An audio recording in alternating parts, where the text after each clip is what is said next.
Welcome everyone to I think sixth episode of KV talkies.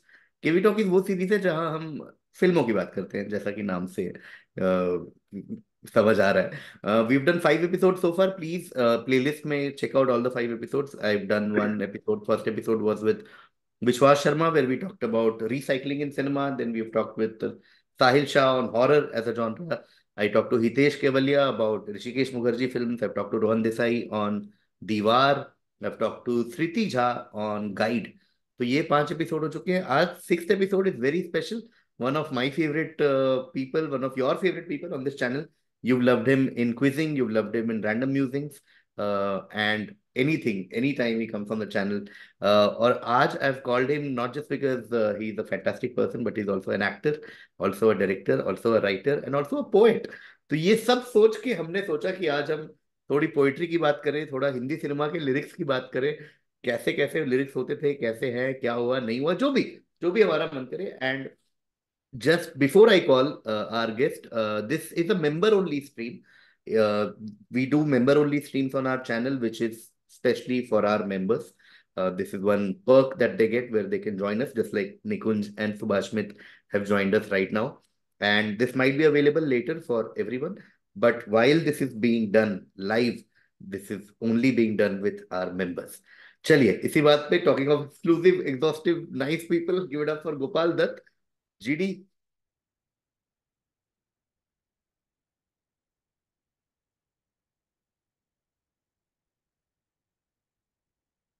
Waiting for GD, waiting for Gops, waiting for Gopalji.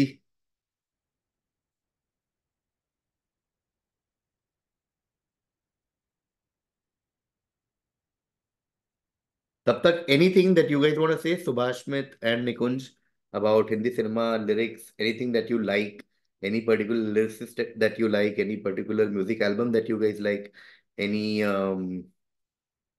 particular song that you guys like in terms of its words and lyrics, please write in the chat. Meanwhile, I welcome GD in the chat here. GD, थोड़ा ऐसा camera little bit आप ऐसे कर लीजिए।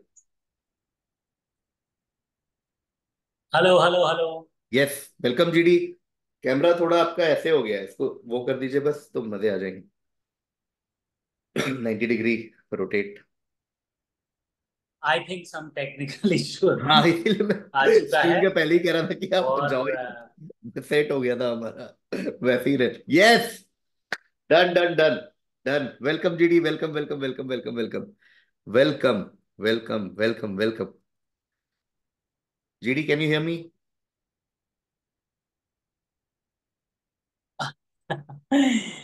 ये थोड़ा कोई बात, मुझे एम्बैरसिंग आपकी है आवाज बट बिल्कुल सही आ रही है। आपको मेरी आवाज आ रही है? ओके, जीडी वापस चले गए। कोई बात नहीं। My all time favourite is अभी न जाओ छोड़ के। क्या बात है यार निकुंज, क्या गाना याद दिलाया आपने। अभी अभी तो आए हो। ओ हो, बिल्कुल। ये मैं, this is what I want to tell all our members also joined. I feel like that after every stream, कि अभी ना जाओ छोड़ के, कि दिल अभी भरा नहीं। Okay, will wait for GD. GD is having some technical issues, but no problem, we will wait for GD. No problem at all.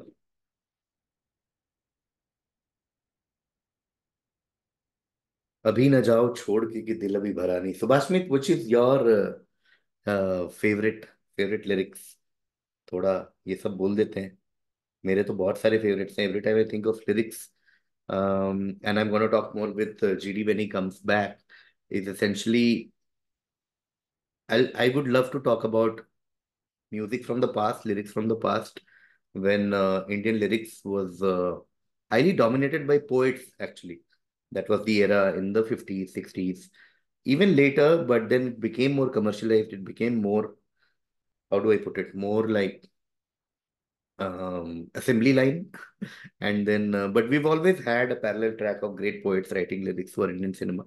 So I'm very excited to talk about these songs with GD whenever he comes back. For me, Gulzar Saab is the best lyricist ever. Subhashmi, beautifully done, यार। मतलब गुलजार साहब तो right from his good old days from 60s, when he started, to a lot of movies where he actually directed, where he wrote lyrics for a lot of things which he did with, say, R.D. Burman.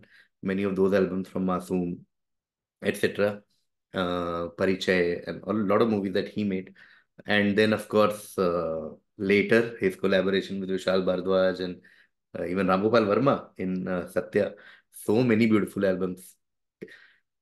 Can you imagine like somebody writing in 1975, पत्थर पत्थर की हवेली को शीशे के घरौंदों में चिनकों तिनकों के नशे मन तक इस मोड़ पे जाते हैं. And same person more than 40 years later writes ऐसी उलझी नजर तुमसे हटती नहीं. GD is here. GD is back. GD आवाज आ रही है मेरी? आ गई finally finally. I am so sorry guys. No problem. अब बस एक बार आप ये रोटेट कर दीजिए, लेक लास्ट हमें हेल्प कर दीजिए. और हो गया. Is it okay now? नहीं नहीं नहीं, ओके बस एक बार, one last time. Okay okay okay. Just no just a problem, second. No problem, no problem, no problem, no problem, no problem. Now okay. उल्टा हो गया. नहीं नहीं. हाँ. हाँ. रोटेट. यस. नो. यस.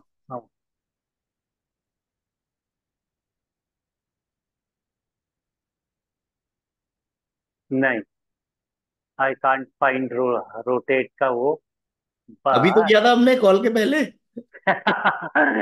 हाँ, कॉल के पहले किया था. ओके. जीडी. हाँ. नहीं. Okay okay. फिर No, कैसे? no, I can, what I can do is, I can take it, मतलब मैं इसको हाथ पे लेके कर सकता हूँ. हम्म. हाँ. Now, is this fine? हाँ चलेगा, काम चलाओ. No, मतलब no, no, but ऐसे हो जाएगा, अरे ये बस हो बस बस, जाएगा. माशाल्लाह, यही चाहिए. करेक्ट, हो गया, हो गया. परफेक्ट. हो गया, हो गया, हो गया. फाइनली. जो फाइनली. लोग लाइव हैं, सॉरी दोस्तों, finally. Technical finally. Glitch. Finally. हाँ, फाइनली. फाइनली. फाइनली.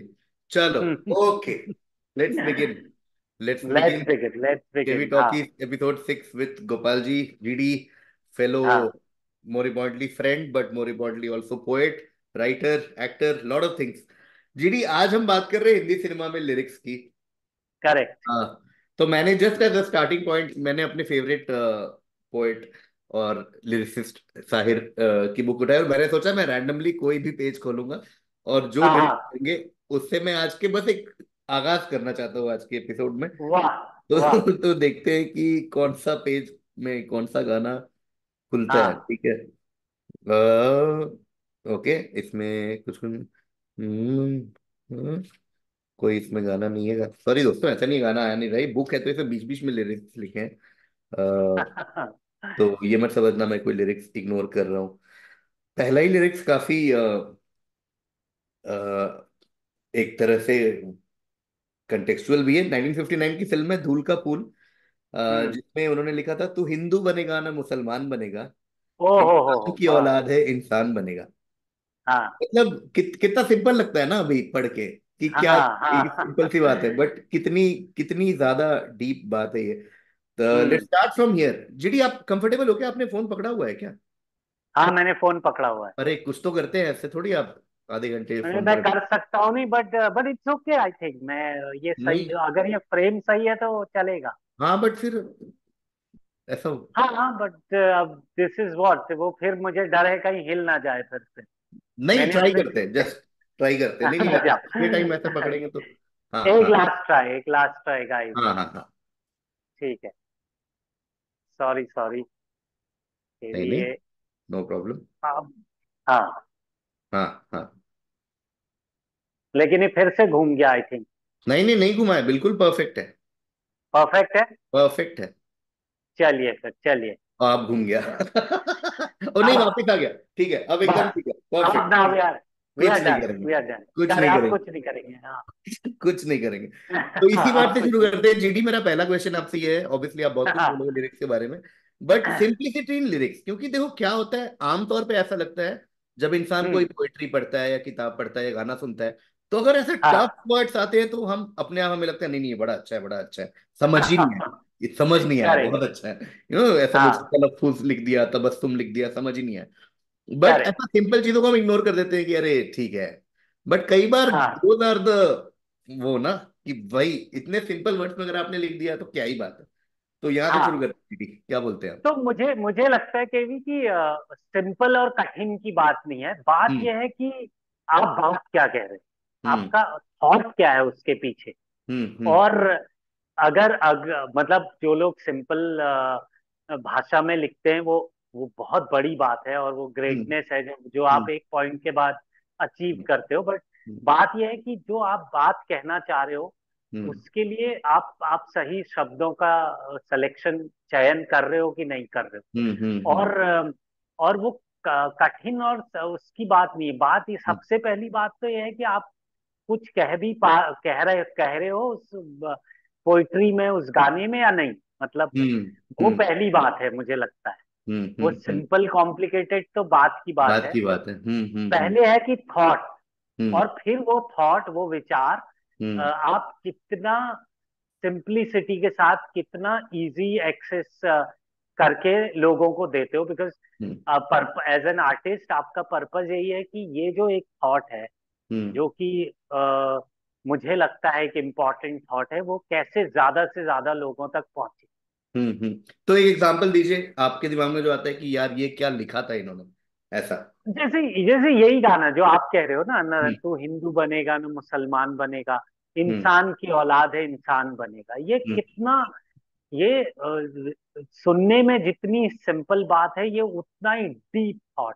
हम्म ये थॉट कह रहा है कि भाई, आप आपका आउटर जो भी आप बाद में जोड़ लो, समाज, आपके समाज के हिसाब से, आपके उसके हिसाब से, हम्म बट एसेंशियली तो आप एक ह्यूमन बीइंग हो। हम्म करेक्ट, वो बात हम भूल जाते हैं। वो हम्म अपब्रिंगिंग में, सोसाइटी के हम्म प्रेशर में हम ये भूल हम्म जाते हैं कि एसेंशियली हम एक ह्यूमन बीइंग, जो कि बिल्कुल। बहुत बड़ा थॉट है, लेकिन हम्म इतने इजीली ये बात कह दी गई। क्योंकि एग्जैक्टली जो आपने कहा वही इस गाने की अगली लाइन है कि मालिक ने हर इंसान को इंसान बनाया, हमने उसे हिंदू या मुसलमान बनाया। क्या बात करेक्ट। है यार, है ना? क्या बात है। मतलब वो हाँ। कि ओह। मतलब हमने फिर उठ के सिखाया ना कि मतलब तुम्हें राम बोलना है, करेक्ट। अल्लाह बोलना है, हाँ। या मंदिर और जाना है, आप मस्जिद जाना कहाँ है। पैदा हुए, किस देश में पैदा हुए, किस समाज में पैदा हुए, उससे आगे बनेगा ना। पहले तो एसेंशियली तो आप एक या ह्यूमन बीइंग। हाँ हाँ हाँ। तो वाह वो यार, वाह यही ग्रेटनेस है। वाह, और क्या बढ़िया। आपने जो बुक उठा ली ना पहली साहिर की, तो वो तो उस मतलब वो पूरा वर्ल्ड है अपने आप वही में। मुझे लगा, मुझे ऐसा दिमाग में लगा कि जब मैं किताब खोलूंगा तो ऐसा कुछ लाइन आएगा कि रंग और नूर की बात, थोड़ा ऐसा गजल मदन मोहन के कोई गाना आएगा। बट इतना हाँ। सिंपल, इतना सुंदर गाना आ गया कि एकदम बूढ़ी मूढ़ी बिल्कुल ही वो हो गया। ओहो हो। चलिए एक बार हाँ। दीदी जैसे मैं देखता मेरा हूँ। आज तक का बोलिए ना। ना, हम्म मेरा आज तक का हिंदी सिनेमा का जो मुझे बहुत बेस्ट गानों में से एक लगता है, वो भी साहिर का है। वो उतना शायद लोगों ने नहीं सुना, बट उसकी जो पोइट्री अगेन इतनी सिंपल है, और इतनी इतनी वो है ना, कि वो गाना है, वो है कि तुम अपना रंजो गम, अपनी परेशानी मुझे दे दो, हम्म मैं देखूं तो सही दुनिया तुम्हें कैसे सताती है, कोई दिन के लिए इस दिल की निगहबानी मुझे दे दो, तुम अपना रंजो गम, अपनी परेशानी मुझे दो। ये कितनी वाह सिंपली कही हुई बात वाह वाह है ना? वाह बहुत सुंदर गाना है, बहुत सुंदर गाना है ये। वाह यार, वाह वाह। तो हमने समय बांध हाँ। दिया है। आज के एपिसोड अपने ऑडियंस को बता दें कि हम बॉलीवुड लिरिक्स की बात करने वाले हैं। ऐसा कोई स्ट्रक्चर नहीं है, बट हम एक एक एक जिसको बोलते हैं ना, एक स्किम कर लेंगे हमारे हिंदी सिनेमा के लिरिक्स को। Just correct. अगर आपको समरी देना चाहें तो 50s 60s में जब मेन स्ट्रीम, जिसको कह सकते हैं एक तरह का गोल्डन एज लोग कहते हैं, जिसमें ज्यादातर पोइट्स थे जो लिरिक्स लिखते थे, चाहे हम्म। वो शैलेंद्र हो गए, साहिर हो गए, मजरू सुल्तानपुरी हो गए, अकबर इलाहाबादी हो गए, तो बहुत से लोग लिरिक्स लिखते थे। और फिर राष्ट्रीय कवि प्रदीप, और फिर बाद में एक आनंद बख्शी का एरा आया जो कि बहुत ही प्रोलिफिक लिरिक्स राइटर रहे। गुलजार, जावेद अख्तर, इनका एरा है 90s में। फिर समीर, का एक पूरा 90s का एक समीर ने डोमिनेट किया। और उसके बाद पिछले 10-20 सालों से बहुत से लिरिसिस्ट हैं जो फिलहाल लिख रहे हैं, चाहे वो अमिताभ भट्टाचार्य हो, और बहुत से तो हम एक एक सॉर्ट ऑफ एक कवर करेंगे। तो मेरा पहला क्वेश्चन डीडी आपसे ये है कि आपको लगता है कि 50s 60s जो है वो गोल्डन एरा था? अदरवाइज लोग कहते हैं फिल्मों को लेके, म्यूजिक को लेके, बट स्पेसिफिक टू लिरिक्स आपको लगता है कि वो जो जानिसार अख्तर और वो वाला एक एरा था वो सबसे बढ़िया एरा था हमारा, शकील बदायूनी? बिल्कुल बिल्कुल, देखो वो उस टाइम के गाने आज भी हमारे प्लेलिस्ट में, हम हम्म। आज भी वो गाने सुनते हैं। मतलब हम्म। हम जब जब हमको कुछ समझ में नहीं आ रहा होता तो हम फिर उन गानों की तरफ लौटते हैं। हम्म। हम्म। क्योंकि उनका वही अगेन वो पोइट्री इतनी स्ट्रांग है उसमें।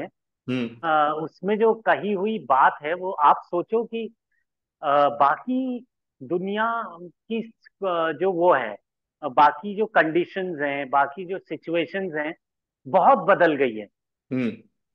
बट जो दिल की बात है, जो जो प्यार का या दिल का या वो मामला है, वो आज भी उतना ही मतलब आज भी वो गाने उतने ही कंटेम्परेरी लगते हैं, वो गाने उतने ही रिलेटेबल लगते हैं। हम्म। तो हम्म। बाकी हम चाहे टेक्नोलॉजिकली बदल गए हों, हम्म। चाहे हमारे संबंधों में अलग तरह से हम अब बिहेव करते हैं, लेकिन जब हार्ट को दिल की बात आती है या प्यार की बात आती है, तो आज भी वही गाने हैं जिनसे हम रिलेट कर पाते हम्म। हम्म। हैं, है ना। चाहे वो मतलब वो कोई भी गाना ले लो आप यार, ये कितने गाने हैं, मतलब मैं ऐसे एकदम वो हो जा रहा हूँ कि हाँ, मैं भी कौन सा गाना याद करूं। मैं भी सेम सेम सेम सेम मैं सेम। वो जब गाना भी याद कर रहा हूँ कि मैं एग्जाम्पल में किसी भी आया कि मैं किसी का प्यार लेके तुम नया जहां बसाओगे। हाँ। और क्या क्या गाने हैं ये, वाह यार, वाह, है ना। वाह। चलिए, अभी हम आते हैं हमारे चैट में लोगों ने क्या क्या कहा है, क्विकली उन पे हम आपका रिएक्शन लेंगे। निकुंज ने कहा, please. My all time favourite song is अभी ना जाओ छोड़ के। उफ। हाँ हाँ। ओहो हो। हम्म। ये अगेन अगेन वे वैसा गाना है कि इसके कई वर्जन आते रहे, करते रहे, और हम बैठे बैठे पार्टियों में भी टुवर्ड्स द एंड हो ही जाता है कि अभी ना जाओ छोड़ के, कि दिल अभी भरा नहीं, अभी अभी ये तो दिल आए हो। अबेरा। क्या क्या बात है यार, क्या बात है। हाँ हाँ हाँ। और अगेन ये कितनी इतना कॉम्प्लेक्स थॉट है, बहुत ही सिंपल तरीके से कहा हुआ हम्म। है ना। हाँ, अभी ना जाओ छोड़ के, कि दिल कि अभी दिल भरा। अभी भरा नहीं, ऐसा कुछ नहीं है कि कोई भारी शब्द या वो इस्तेमाल किया हो। करेक्ट लेकिन करेक्ट। इतना सिंपली कहा है और इसीलिए इतना रिलेट करते हैं सब लोग आज तक। वाह यार। ओके, फॉर मी गुलजार साहब is the best lyricist ever, कहते हैं सुभाष मित्र। गुलजार साहब पे थोड़ा हो जाए जीडी, क्या आप या कहना चाहते हैं? मतलब हम, ये तो वो सूरज गुलजार। को दिया दिखाने वाली बात है, बट फिर भी। हाँ हाँ। एक्चुअली ना मैं आपसे के भी यही बात कहने वाला था कि हम जो है ना, मतलब मैं तो क्या ही इस पे बात कर पाऊंगा। मैं सिर्फ ये इस चैट पे इसलिए आया कि पोइट्री और फिल्म गानों पे और डिस्कशंस होने चाहिए। हम्म। ये मेरा मुद्दा था कि हम्म। कैसे पोइट्री एक एसेंशियल पार्ट है हमारा, हमारी ये फिल्मों का, हम्म। हमारे सिनेमा का।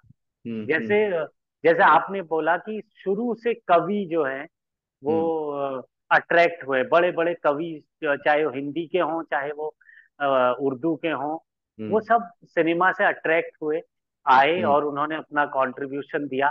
और हम्म। शायद वही कंट्रीब्यूशन है कि 60 60 70 70 साल पुराने गाने आज भी हम हमारे घरों में बजते हैं। हम्म। तो नहीं। गुलजार साहब की बात हाँ। अगर करें तो वो, क्योंकि वो अपने आप में एक पूरा सब्जेक्ट है। मतलब हम्म। उन पर कई किताबें लिखी जा सकती हैं, लिखी भी गई हैं, हम्म। लिखी जा सकती हैं, उन पे कई कई घंटों के सेमिनार हो सकते हैं। हम्म। और इसमें तो कोई डाउट ही नहीं है कि गुलजार साहब बहुत बड़े कवि हैं। हम्म। और ये उनका एहसान है हिंदी सिनेमा को कि उन्होंने हिंदी सिनेमा को चुना। नहीं तो वो कुछ बिना हिंदी सिनेमा के भी उतने ही बड़े कवि हैं। वाह यार। वही तो, सबसे पहले तो मैं आपका वही वाला पॉइंट, कि जब भी मैं ऐसा फिल्मों से रिलेटेड या कोई भी आर्ट फॉर्म से रिलेटेड बात करता हूँ तो मुझे एग्जैक्ट वही फीलिंग आती है कि भाई देखो, मेरे मैं दूर दूर तक इन लोगों पे जिन पे हम वो कर रहे हैं, मतलब अगेन लाइक आई सेड कि सूरज को दिया दिखाने वाली बात है, बट एटलीस्ट हम एक, जैसा आपने कहा कि हम थोड़ी बात करेंगे तो एक यूनिवर्स में थोड़ा शब्द डाल रहे हैं ताकि करेक्ट। उसकी और लोग बात करें। गुलजार की बात करते, गुलजार की बात मैंने पहले भी आपके आने के पहले मैं कर रहा था कि just apart from, of course वो इतने बड़े पोएट और लिरिसिस्ट हैं और राइटर हैं और डायरेक्टर हैं, बट वो जो एक, मुझे बहुत सरप्राइजिंग लगता है जीडी, जब लोगों का करियर इतने सालों तक क्वालिटी करियर चल रहा होता है। कितने सारे हम्म। आर्टिस्ट आते हैं, 1 साल 2 साल, 2 गाने, एक अच्छी फिल्म वगैरह वगैरह, बट एक इंसान बंदनी से लेकर मौसम, परिचय, आंधी से लेकर 90s में दिल से लेकर अभी इश्किया से लेकर एक थी डायन, मतलब ये इंसान वही है जो एक अकेला इस शहर में भी लिख रहे हैं। करेक्ट। और यही है जो यहाँ पे आके ये लिख रहे हैं कि तुम्हारी आन के, तुम्हारा लैपटॉप और अपना दिल, हमारा हाँ। दिल। क्या बात है यार, क्या बात है। करेक्ट। मतलब ये वही है जो गुलपोश कभी इतराए कहीं भी लिख रहे हैं, और एक जमाने में वो हाँ। मेरा गोरा रंग ले ले, मोहे श्याम रंग दे दे। ओफ यार, अरे वाह। मतलब ये, और ये बात देखो ना, आंखें भी कमाल करती हैं, पर्सनल से सवाल करती पर्सनल से सवाल करती। ये जादू है, मतलब ये ये तो जादू है। मतलब ऐसा तो आई आई डोंट थिंक किसी भी लिरिसिस्ट ने हिंदी सिनेमा में इस तरह का लिखा है, हिंदी, उर्दू और हाँ। अंग्रेजी को। आंखें भी कमाल करती है, पर्सनल से सवाल करती है। सॉरी डार्लिंग, सॉरी तुम्हें संडे के हाँ। दिन जहमत हुई। हाँ। हाँ। हाँ। आपको माफ में इतना सुंदर मुझे वो लाइन लगती है उषा उत्थुप में, डार्लिंग सॉरी तुम्हें संडे के दिन जहमत हुई, लाइक संडे और वाह। जहमत एक लाइन में यार। और मेरे ख्याल से गुलजार साहब, मेरा मेरा ये है कि गुलजार साहब की उम्र कभी बढ़ी ही नहीं। हम्म, वो दिल से हमेशा एकदम सबसे यंगेस्ट आदमी होंगे मेरे ख्याल से, जिस भी रूम में वो बैठते होंगे। वो हार्ट से तो सबसे यंगेस्ट है, मतलब वो हम सबसे यंग सोचते हैं। तो सही में। तभी आदमी ऐसी ऐसी बातें, ऐसे ऐसी लाइंस लिख सकता है। और मतलब मुझे, मैं वापस जाऊंगा, आपने जिस बात से शुरू किया था कि जो कहना है उसको किन शब्दों से आप कह रहे हैं। For example, correct. थॉट ये है, मान लो कि लिव इन द प्रेजेंट, कार्पेटियम, ये सैकड़ों हम्म। सालों का थॉट है ये कि हाँ, हम्म। अभी अभी में रहो भाई, अभी में रहो। उसके लिए ये करेक्ट। लाइन लिखना कि आने वाला पल जाने वाला है, हो सके तो इसमें जिंदगी बिता दो, पल जो ये आने। हाँ। अभी अभी आप सोचिए ना, थॉट तो वही है कि भाई live in the present, but उसके करेक्ट। लिए पोइटिकली क्या सुंदर इन्होंने बात की कि आने वाला पल जाने वाला है, मतलब भाई वो आ हम्म। रहा, निकल जाएगा, जी ले फटाफट। क्या करेक्ट।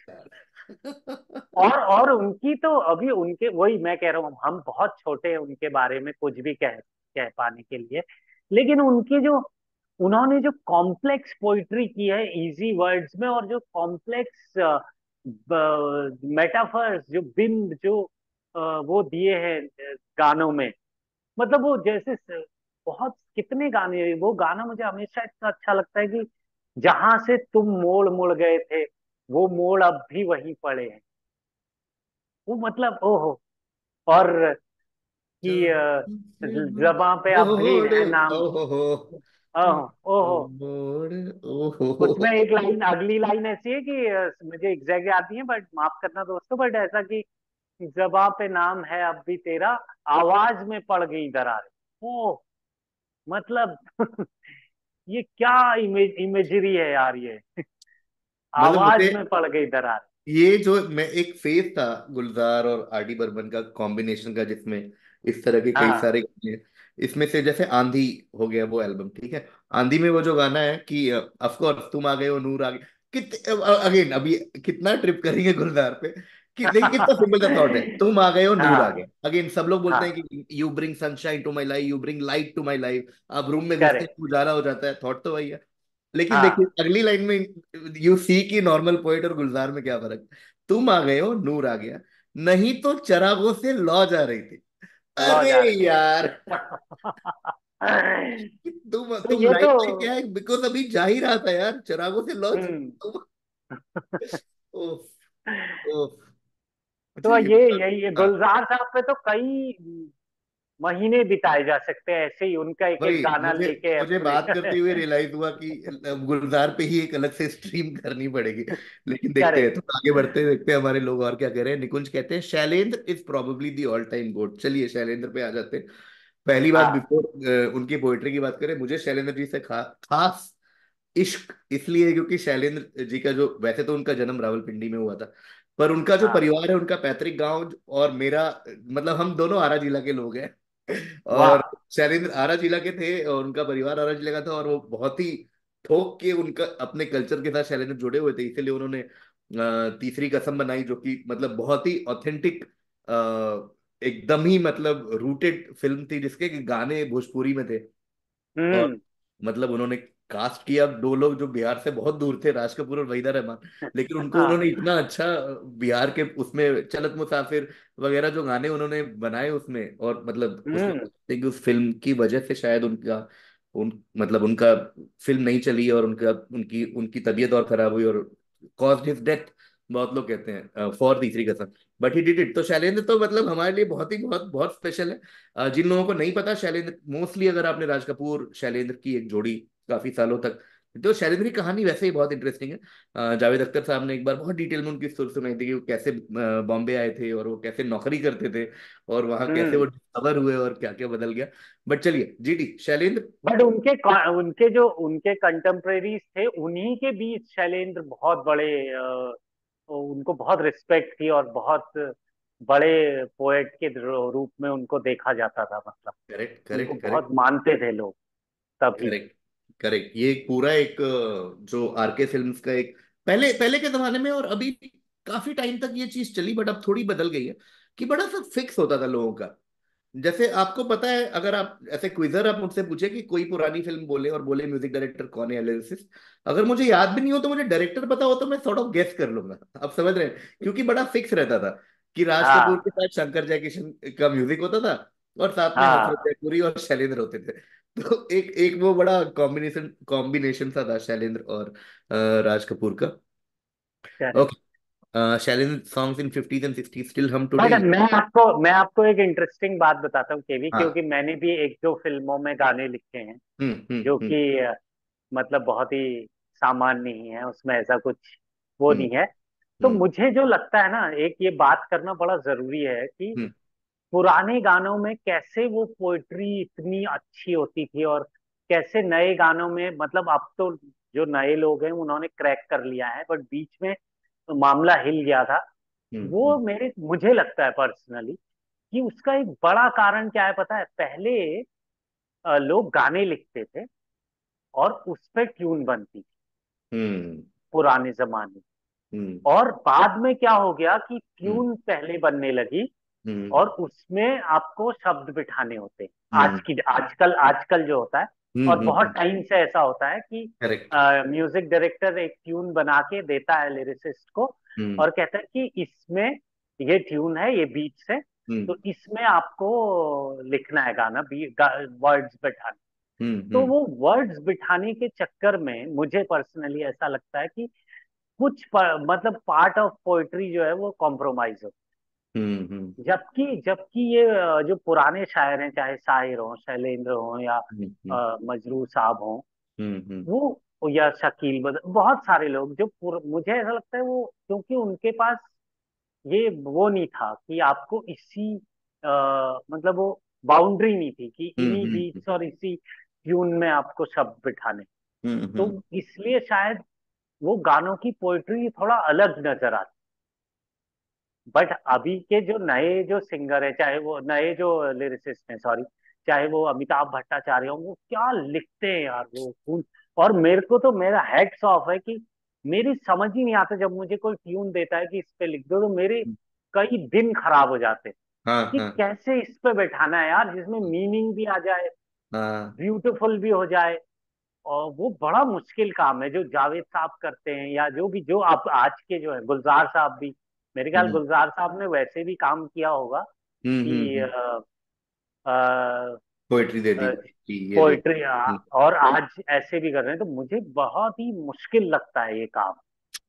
सही में तो आप मतलब समझ रहे हैं ना कि बीट्स बिल्कुल आपको दिए हैं कि लारा की तारा तारा तारा तारा तारा तारा हाँ तारा। अब वही, उसमें आपको इस पे शब्द लिखो। बिठाने करेक्ट करेक्ट। और मीनिंग भी आना चाहिए, और उसका एक जो भी कॉन्टेक्स्ट और वो है वो भी क्लियर होना चाहिए, और पोइट्री भी होनी चाहिए। बताओ कितनी मतलब कैसे कितनी मुश्किल वही, बात। मतलब ग्रोइंग अप मुझे मुझे ऐसा मैंने अज्यूम ही कर लिया था बहुत सालों तक कि लिखे लिखे जाते होंगे और म्यूजिक डायरेक्टर उसको ट्यून में डालते होंगे। बहुत बाद हाँ में मुझे भी रेवलेशन हुआ। रेवलेशन भी अगेन जावेद अख्तर के इंटरव्यू से हुआ था। वो कोई अपनी और हाँ चोपड़ा और पैम चोपड़ा की कहानी सुना रहे थे, और वो अपने लिरिसिस्ट बनने की कहानी सुना रहे थे, क्योंकि उनकी हाँ पहली जो बड़ी फिल्म थी वो सिलसिला थी। तो वो पोएट्री में बोल रहे थे उस इंटरव्यू में, कहते हैं कि पहले मैंने लिखा, दिल ने तेरा नाम यूं पुकारा है। तो मैंने कहा यार ये क्या बोल रहे हैं, मतलब मैंने कहा ये ट्यून पता नहीं। तो फिर पता लगा कि नहीं, ट्यून मिली हुई थी और उस पर सेट करना था उनको। मैंने कहा ये चल हाँ। तो कि ये ट्यून मिली हुई है। बहुत मोस्टली पब्लिक को यही लगता है कि गाना लिख के देते हैं और फिर उस पर ट्यून बनाते हैं। नहीं, करेक्ट, नहीं उल्टा वही है तो। साहब। तो उन्होंने बोला ट्यून मुझे मिली हुई थी कि ना ना ना ना ना ना ना ना ना ना। तो ऐसे फिर बाद में फिर वो पूरी कहानी है कि कैसे वो। और उसपे ये इस मतलब ऐसे बंधन में आपको ये लिखना है कि दूर तक निगाह में गुल खिले हुए, देखा एक ख्वाब तो ये देखा सिलसिले, एक क्या ख्वाब बात है। तो ये सिलसिले हुए। ये है, ये जीनियस लोग है। ये जीनियस है, इसमें कोई डाउट नहीं है। इसमें जैसे हाँ आपने कहा मूवी की सिचुएशन भी है, ऐसा नहीं है पॉप एल्बम है, ये मूवी का हाँ। होता है। तो एक मूवी ऐसा की भी नहीं है कि सिचुएशन आप कुछ भी लिख दो, कुछ भी एक लिख दो। सिचुएशन है उसमें। फिर जैसे जावेद साहब के एक इंटरव्यू में कि वो जो किरदार है, वो जो कैरेक्टर है, हम्म। वो किस तरह के शब्द इस्तेमाल करता होगा, करेक्ट उसकी क्या भाषा होगी, वो करेक्ट सबको ध्यान में रख के लिखना है। Correct correct. इसका वो और, और, कितना और बड़ा बीच में एग्जाम्पल है वो, जब गुलजार साहब ने सत्या में लिखा कि गोली मार भेजे में ये भेजा शोर करता है। तो कितना हाँ। क्रिटिसिज्म लोगों ने उनको किया कि गुलजार गुलजार ये लिख रहे हैं कि भेजे की सुनेगा तो मरेगा कल्लू।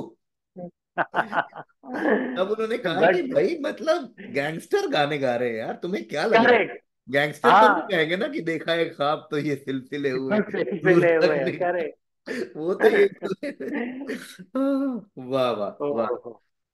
ओके चलिए, older movies focused a lot, Nikunj कह रहे हैं older movies focused a lot on social issues and the songs also reflected the same. The movies were based more on the common man, hence the songs also had to be relatable accordingly. ये सवाल मैं ले जाता हूँ GD के पास, थोड़ा सा इसको मॉडिफाई करके कि आपको हाँ। ऐसा, ऑफ कोर्स पुरानी फिल्मों में सोशल इश्यूज ज्यादा थे, बट ऐसा ऐसा कहना जनरलाइज करना ही मुश्किल होगा, क्योंकि अभी भी हम्म सोशल इश्यूज तो बन रहे हैं शायद। 20 साल बाद हम रियलाइज करेंगे कि ये फिल्में वैसी थी, बट हाँ there was of course a phase 50 60 जो गोल्डन सिनेमा बोलते हैं, चाहे वो प्यासा हो या मदर इंडिया हो, दो बीघा जमीन हो, बहुत से सोशल इश्यूज पे बने। बट आपको लगता है जीडी की सोशल इश्यूज और पोएट्री इन सिनेमा लिरिक्स का एक एसोसिएशन है कि सोशल इश्यूज या मैसेजिंग वाली फिल्मों में लिरिक्स बेटर होते हैं या बेहतर होते हैं, ऐसा? नहीं, ऐसा ऐसा मुझे नहीं लगता। मुझे लगता है कि वही है यार कि बात क्या कह रहे हो, है ना? हम्म। कि बात अगर दिल के बारे में, प्यार के बारे में भी होगी, लेकिन वो खूबसूरती से कही है तो वो उतनी इम्पोर्टेंट हो, है ना? करेक्ट। जैसे दिल तो बच्चा है जी, हाँ इट्स अ हाँ। ग्रेट सॉन्ग, उफ। है ना? वो इतनी मतलब इट्स अ ग्रेट, डर लगता है तन्हा सोने में जी, दिल तो। दिल तो बच्चा है जी, मतलब ये तो मुझे नहीं लगता कि सोशल इशू या बात पोइट्री की है। आप किसी थॉट को कितने पोइटिकली कह सकते हो या कह पाते हो। बट द ओनली थिंग पुराने और नए में मुझे जो लगता है, वो ये लगता है कि पहले टाइम बहुत लगता लेते थे लोग। हम्म तो हर डिपार्टमेंट के लोगों को टाइम मिलता था हम्म म्यूजिक बनाने के लिए, क्योंकि 1.5 1.5 2 2 साल में एक फिल्म बनती थी, हम्म उससे भी ज्यादा टाइम लगता था एक्चुअली। और हम्म तो उतना ही टाइम म्यूजिक डायरेक्टर के पास ट्यून बनाने के लिए, उतना ही टाइम लिरिसिस्ट के पास लिरिक्स लिखने को है, रिवाइज करने का टाइम है।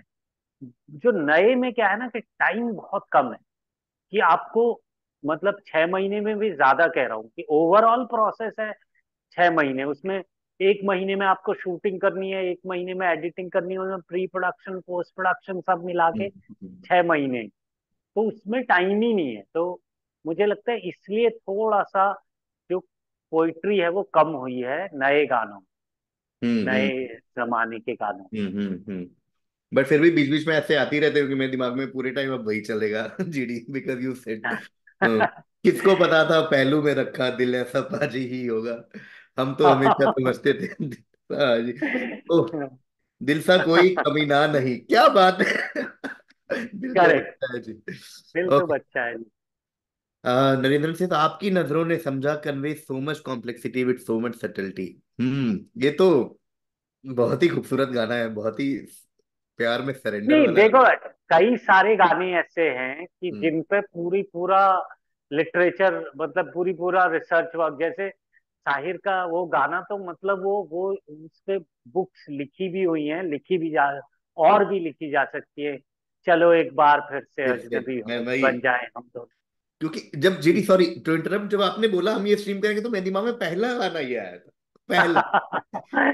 क्योंकि है ही इतना बड़ा गाना है ये ये। इससे बड़ा, आई थिंक, मतलब मुझे नहीं लगता हिंदी सिनेमा में इससे खूबसूरत गाना लिखा गया होगा। ये तो बहुत बड़ी बात है कहने की, बट क्या एक एक लाइन आपको लगता है आप एक हो एक गए लाइन। फिर आपको लगता है चलो मुखड़ा खत्म, फिर वो ना मैं तुमसे कोई उम्मीद रखूं, तो क्या बोल रहे हैं यार। और वो ओहो। जो अफसाना जिसे वो वो लाइन पढ़ दीजिए जरा, हाँ हाँ। जिसे मैं ना अंजाम तक लाना। हाँ। पंजाब, मैं तो सोच रहा था इस किताब में, मैं जब खोल रहा था ना तो मैं सोच रहा था कि वही लाइन आ जाता, मतलब वही गाना आ जाता तो मजा आ जाता। बट मैं एक बार एग्जैक्ट साहिर साहब के इज्जत देने के लिए, हम नहीं चाहते कि हम ऊपर नीचे करें लाइन। हाँ। ये गाना है गुमराह फिल्म का, अगर लोगों ने नहीं सुना है प्लीज जाके सुनिए। ऑफ कोर्स साहिर लुधियानवी का लिखा हुआ। और जो और इसके बारे में, सॉरी, पढ़ने से पहले मैं कहीं पढ़ रहा था कि ये उन्होंने बहुत पहले लिखा था अपनी पोइट्री की पहली बुक में। हम्म असल में पोइट्री है हम्म उनकी, हम्म उनकी नज्म थी जो उन्होंने बहुत हम्म शुरुआती दौर में लिखी थी। और हम्म आई थिंक शुरुआती दौर में जो पहली बुक उनकी बुक छपी थी उसमें ये थी, और बहुत हम्म बाद में ये गाना बना। और जो हम्म। लाइन जीडी ने कोट करे, बोले मुझे लगता है ब्रेकअप के सिचुएशन के लिए, एक हेल्दी ब्रेकअप, एक अच्छा एमिकेबल फ्रेंडली ब्रेकअप के लिए इससे खूबसूरत दो लाइनें नहीं हो सकती, जो कि है, वो अफसाना जिसे अंजाम तक लाना ना हो मुमकिन, वो अफसाना जिसे अंजाम जिसे तक अंजाम तक लाना लाना न हो मुमकिन, ना हो मुमकिन। उसे खूबसूरत मोड़ देकर छोड़ना अच्छा। चलो एक बार फिर से चलो एक बार अजनबी। फिर से अजनबी बन जाए हम दोनों। ओह, वाह। वाह यार, वाह, वाह। और ये उस जमाने में कितना मॉडर्न थॉट होगा जो आज हमारे लिए बहुत रिलेटेबल है, ये उस जमाने में रेवोल्यूशनरी थॉट करेक्ट, होगा मतलब। करेक्ट, करेक्ट कि यार मतलब नहीं हो रहा है यार, मतलब ये इसको, इसका कोई अंजाम है नहीं यार, इसे हाँ, खूबसूरत मोड़ पे ना इसको छोड़ देते हैं यार, वो बेटर है यार। मतलब इट्स अ ओह, ब्यूटीफुल, हाँ, थॉट। हो, तुम्हें भी कोई उलझन रोकती है पेशकदमी से, मुझे भी लोग कहते हैं कि ये जलवे पर आए हैं। ओहो। ओह, चलिए Narendra, in Tamil film industry Kannadasan can be compare to any of the greatest poets anywhere. Okay Narendra, stream sincere apology from both Gopal ji and me कि हमें नहीं पता तमिल सिनेमा के great poets and lyricist, but हमारी ऑडियंस से हम रिक्वेस्ट करना चाहेंगे कि जो भी रीजनल सिनेमा के बड़े पोएट्स हैं और राइटर्स हैं, उनका प्लीज कमेंट में बाद में लिखें, ताकि मैं और जीडी भी जाके उनके बारे में थोड़ा पढ़ सकें, चाहे वो बंगाली सिनेमा हो, पंजाबी सिनेमा हो, मलयालम, तमिल, बिल्कुल। एटसेट्रा। Okay Nikunj. बट ये बात है केवी कि हमेशा सिनेमा ने, सिनेमा क्योंकि एक, it's it's not an individual art ना, ये हम्म कंबाइंड आर्ट है, कलेक्टिव आर्ट है। तो हम्म सिनेमा ने हमेशा, चाहे वो बड़े शायर हों, पोएट हों, लिरिसिस्ट हों, या फिर पेंटर्स हों, हम्म या कॉस्ट्यूम डिजाइनर्स, तो सिनेमा ने हमेशा जो आर्टिस्टों को, सारे फील्ड्स के आर्टिस्टों को हम्म अपनी ओर अट्रैक्ट किया है। हम्म और इसीलिए आई थिंक, क्योंकि इतने लोगों का इतना खूबसूरत कंट्रीब्यूशन होता है, इसीलिए सिनेमा को इतना प्यार मिलता है, क्योंकि वो हम्म किसी एक कलाकार की बात, मतलब हम्म वो सिंगर, उसमें बेस्ट सिंगर अट्रैक्ट होते हैं उससे, बेस्ट हम्म। पोएट्स अट्रैक्ट होते हैं, बेस्ट पेंटर्स, बेस्ट, मतलब एडिटर्स, यू यू नेम वही, और हम लोग बहुत लकी है, जैसा आपने कहा ना कि गुलजार इट। साहब से के हम आभारी है कि उन्होंने फिल्म चुना, वैसे ही बहुत हाँ से बड़े बड़े आर्टिस्ट को हमें आभारी होना चाहिए कि उन्होंने हमें ये सब दिया। पेंटर मकबूल फिदा हुसैन ने फिल्मों के लिए कितना काम किया है, पंडित शिव करेक्ट शर्मा, हरिप्रसाद चौरसिया, इन सब ने फिल्मों में म्यूजिक दिया है, मतलब शिव खर ही म्यूजिक दे करेक्ट। रहे हैं। बड़े बड़े और पोएट्स।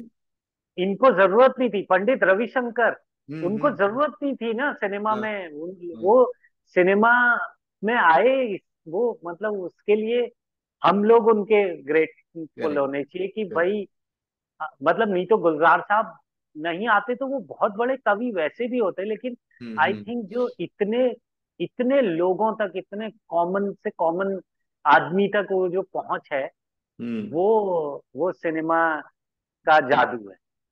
वाह यार, वाह, गुलजार पे जीडीए करना पड़ेगा एक अलग से एक अपने। करना पड़ेगा, आई एक थिंक, करना पड़ेगा। क्योंकि मुझे मेरे और दिमाग में और पता है आपके। और और इसमें क्योंकि इतने बड़े बड़े लोग हैं ना, मैं अपने सबसे फेवरेट आदमी जावेद साहब की बातें ही नहीं कर पा रहा हूँ। जावेद वही, साहब। अभी तो जावेद साहब पर हम आए ही नहीं अब तो, क्योंकि मेरे दिमाग में चल रहा था आंधी में वो जो गाना है, जो सैड, ये कैसे इस मोमेंट पे लाइनें याद नहीं आती, इतना होगा, तेरे बिना जिंदगी से कोई शिकवा तो नहीं। शिकवा तो नहीं, वो हाँ। गाना मैं बचपन में जब सुनता था कैसेट में, तो उसमें बीच में डायलॉग्स आते हैं दोनों के, वो हाँ, ये पूरे जो के बेले है पूरे ना, सुनता बेले, था मैं। ये बेले नहीं है, ये अरबी में हाँ, ये लिखे हुए अरबी में आयते आयतें हैं। लिखी हैं, इन्हें दिन के समय देखना बहुत अच्छे लगते हैं। कहाँ आ पाऊंगी मैं दिन के ये चांद है ना, चांद ये दिन में नहीं निकलता, ओहो। हाँ, बट बीच में अमावस्या आ जाती है। हाँ, अमावस्या वैसे तो 15 वो इस बार थोड़ी लंबी चल गई, हाँ, 14 साल वो समथिंग समथिंग अंदर वो सेगवे हो जाता है गाने में, कि फिर वो ओह ओह ओह। ओके। आई थिंक यही गाने और ये पोइट्री जो है ना, यही यूनिकनेस है हमारे सिनेमा की, जो हम्म। इंडियन सिनेमा को इतना बड़ा बना देता है वर्ल्ड वाइड। क्योंकि हम्म। बाकी बाकी कहीं नहीं है, बाकी म्यूजिकल्स होते हैं करेक्ट बट वो कुछ बहुत ही कम होते हैं, और वो करेक्ट थोड़ा उनका स्टाइल भी अलग है, लेकिन करेक्ट करेक्ट। हमारे यहाँ पोइट्री और म्यूजिक है एकदम, हम सोच ही नहीं सकते उसके बिना cinema. 100%, 100%. Quickly, Nikun says also the songs help carry the story forward in old movies. Currently, the song and movies have very little correlation. Yes. Satyajit Ray and Ravi Shankar. Yes. Subhashmit, क्या याद दिला दिया, पातिर Panchali had music by Ravishankar. Okay, तो हम्म। Before ऐसा ना हो जाए कि हमसे गुस्ताखी हो जाए कि हम जावेद अख्तर की बात ही ना करें, तो जीडी आप शुरू करिए।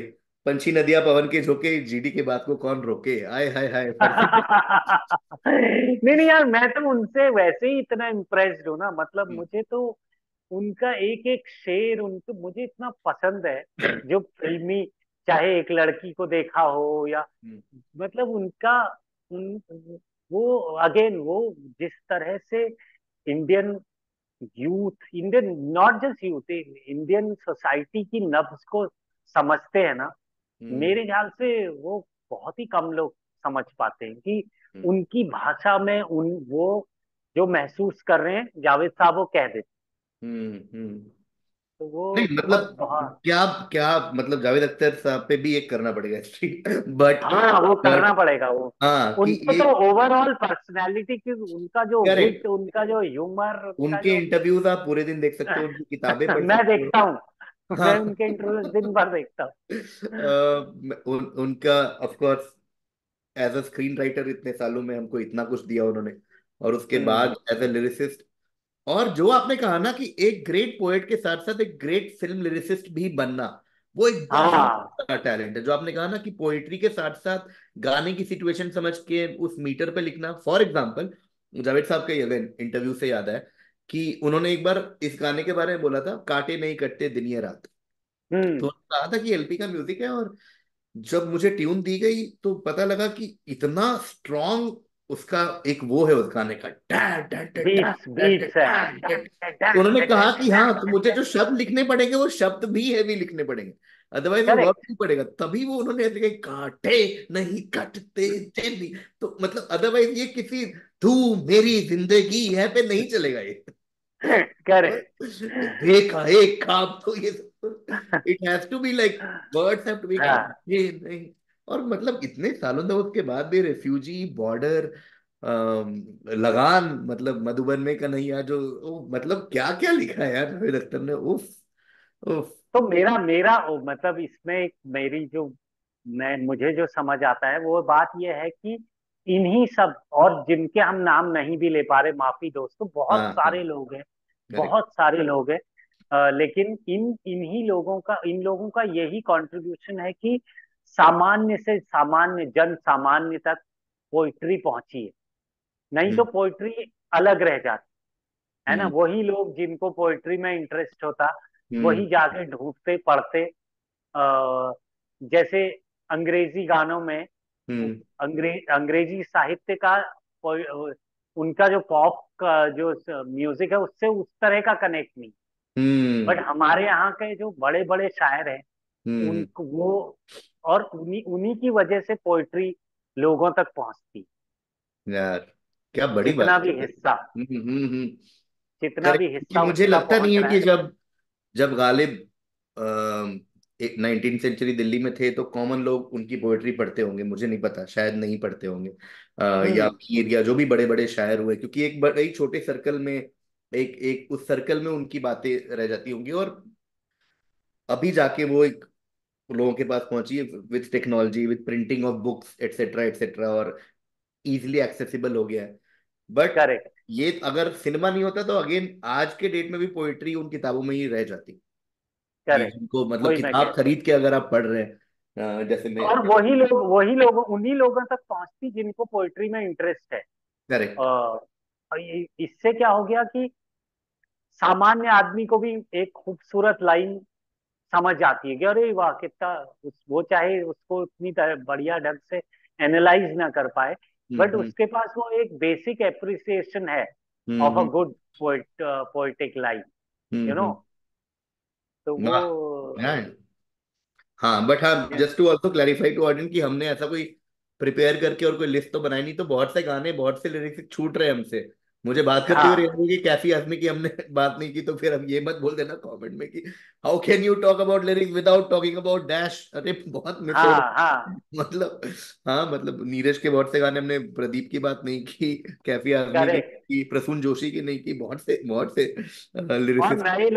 नए लोग जो लिख रहे हैं, चाहे वो स्वानंद किरकिरे हों, चाहे अमिताभ भट्टाचार्य हों, चाहे इरशाद कामिल हों, हाँ मतलब हाँ बहुत सारे बड़े बड़े हाँ। लोग हैं जो करेक्ट, बहुत इरशाद कामिल अच्छी भाई, पोएट। हाँ। हाँ रीसेंट टाइम्स, तो जीडी खूबसूरत। एक बार क्विकली हमारे ऑडियंस को बताएंगे रीसेंट टाइम्स में कौन कौन से ऐसे आपके दिमाग में लिरिसिस्ट आते हैं? इरशाद कामिल, अमिताभ भट्टाचार्य।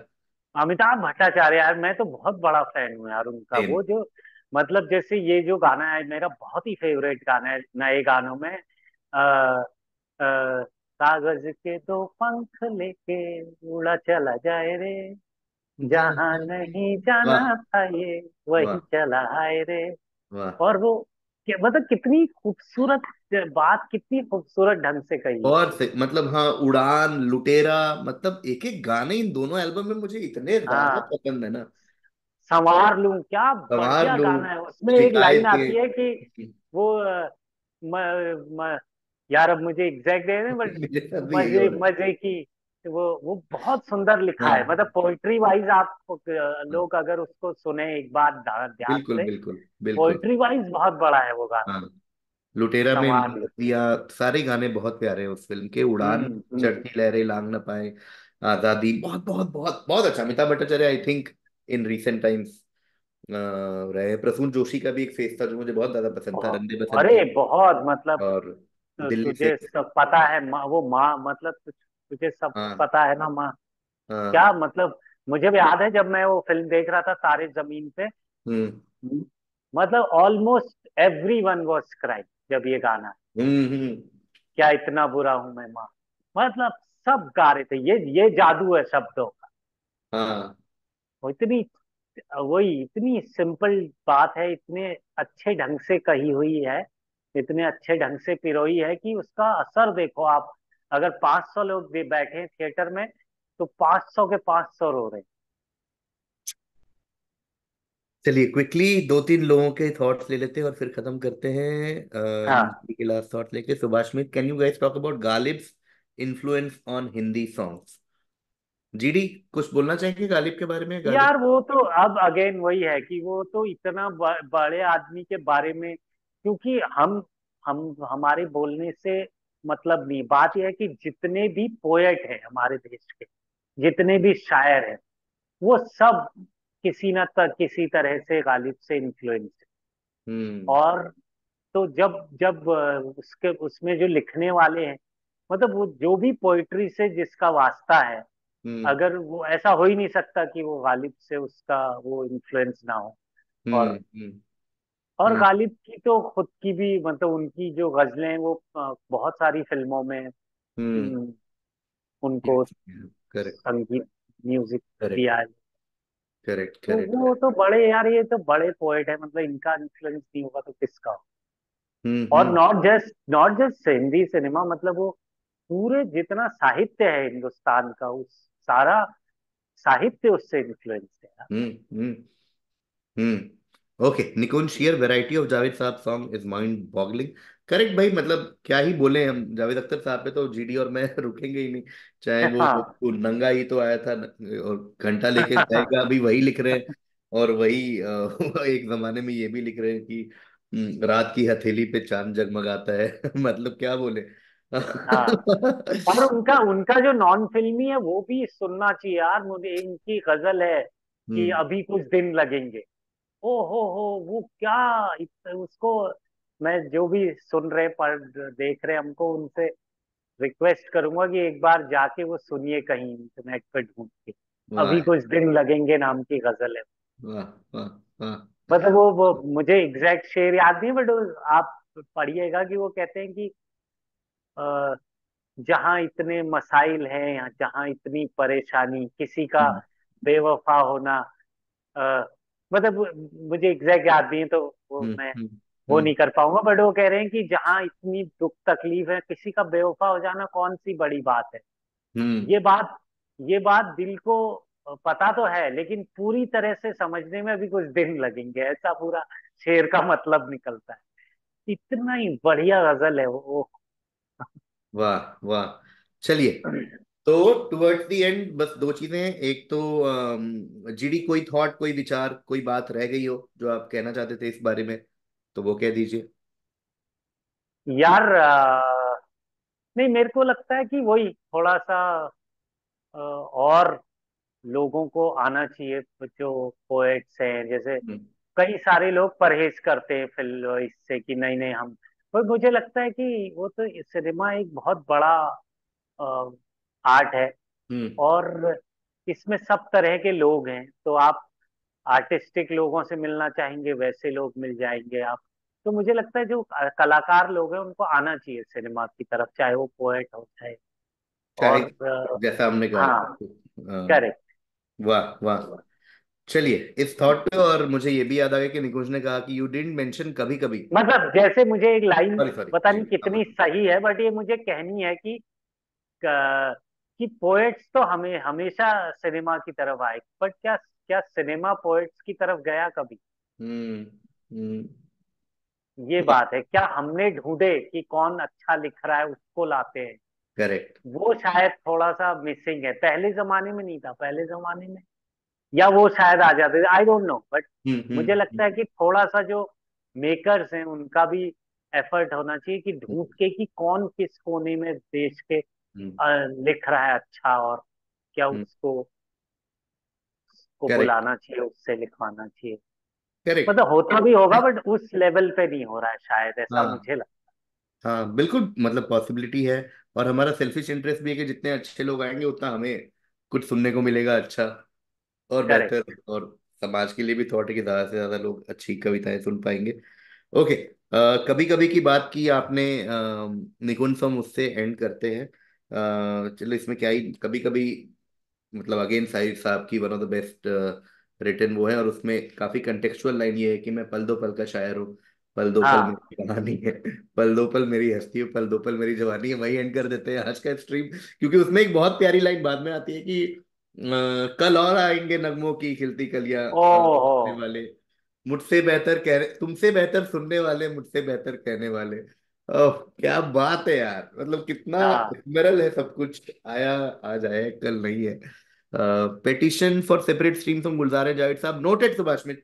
आज और कुछ मिला ना मिले, मुझे ये दो आइडिया तो मिल गए हैं कि मैं, गोपाल जी हाँ और हमारे एक दो और दोस्त जाकिर, विश्वास, जो भी फ्री होगा, एक राउंड गुलजार साहब पे और एक राउंड जावेद अख्तर पे हम जरूर जरूर जरूर करेंगे। एंड पे मैं एक बार और ये किताब खोलना चाहता हूँ और जो भी लिरिक्स आएगी उससे एंड करना चाहता हूँ, ताकि हमारा लूप खत्म हो जाए। देखता हूँ कौन सा गाना, ओ मतलब आप बिलीव नहीं करेंगे दोस्तों कौन सा गाना आ गया। ओ माय गॉड, अगर आप, ओ माय गॉड, तो इससे ही खत्म करता हूँ। मुझसे पहले कितने शायर आए और आके चले गए, कुछ आहें भरकर लौट गए, कुछ नगमे गा कर चले गए। वो भी एक पल का किस्सा थे, मैं भी एक पल का किस्सा हूँ। कल तुमसे वाह। जुड़ा हो जाऊंगा, जो आज तुम्हारा हिस्सा हूँ। वाह यार, कल और आएंगे नगमों की खिलती कलियां चुनने वाले, मुझसे बेहतर कहने वाले, तुमसे बेहतर सुनने वाले। कल कोई मुझको याद करे, क्यों कोई मुझको याद करे, मसरूफ जमाना मेरे लिए क्यों वक्त अपना बर्बाद करे। मैं कल तो आहा, कल का शायर हूँ। क्या बात है। शाउट आउट टू क्या एवरीवन, बात। Shout out to GD, thank you so much GD, अपना इतना टाइम हमें देने के लिए। एंड ऑडियंस से बस एक ही रिक्वेस्ट है, और बहुत सारी रिक्वेस्ट हमने स्ट्रीम में भी की, कि प्लीज जाइए सुनिए नए नए गानों को, अच्छे अच्छे गानों को लोगों के साथ शेयर करिए। अगर आपके ऐसे दोस्त हैं जो अच्छी कविताएं लिखते हैं, उनको बोलिए कि वो ये कविताएं सुनाए और लोगों को। जीडी, कोई parting thought before we end? नहीं यार, मैं दो दो लाइन गा देता हूँ आपके लिए, उसकी जो मेरा फेवरेट गाना है। Go for it. तुम अपना रंजो गम, अपनी परेशानी मुझे दे दो। तुम अपना रंजो गम, अपनी परेशानी मुझे दे दो। मैं देखूं तो सही दुनिया तुम्हें कैसे सताती है। कोई दिन के लिए इस दिल की निगहबानी मुझे दे दो। तुम अपना रंजो गम, अपनी परेशानी मुझे दे दो। जीडी, इससे बेहतर एंड नहीं हो सकता था stream. Thank you so much, thank you thank you thank thank you, you. Thank you. And thank you on behalf of बाकी लोग। हम तो बहुत महफिलों में ये सुन पाते हैं, बट लोगों को भी आपने दे दिया इनडायरेक्टली आपको सुनने का मौका। Thank you so much. These kinds of streams make the membership worth KV. Thank you, Narendran. We're trying to do our best for our members, for our beautiful, beautiful members. This was a lovely stream recalling the beauty of some of the greatest songs and poets of all time. Thank you, Nikunj. Thank you, Subhashmit. And I will end the stream now. Thank you once again, JD. Thank you, thank you, thank you. Thank you guys, thank you. Thank you, thank you, thank you. Ending, ending.